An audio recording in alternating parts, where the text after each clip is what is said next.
మనం పాకిస్తాన్ ని ఓడించాం అనుకోండి, వెంటనే పాకిస్తాన్ లో చాలా పెద్ద గొడవలు అవుతాయి, వాళ్ళ మీద దాడులు చేయడం, అక్కడ ఉన్న క్రీడాకారుల మీద దాడులు చేయడం, ఇట్లాంటివన్నీ జరుగుతాయి. అంటే ఆ స్థాయిలో ఉంటుంది.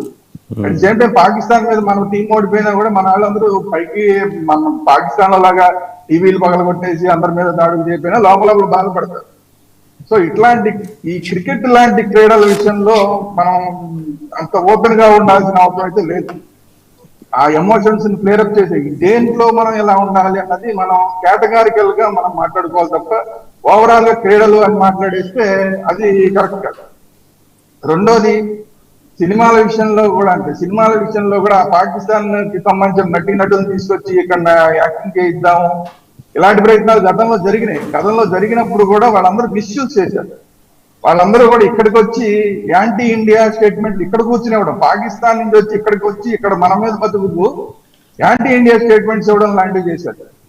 సో ఇలాంటివి కొన్నిటి మీద మాత్రం మనం ఖచ్చితంగా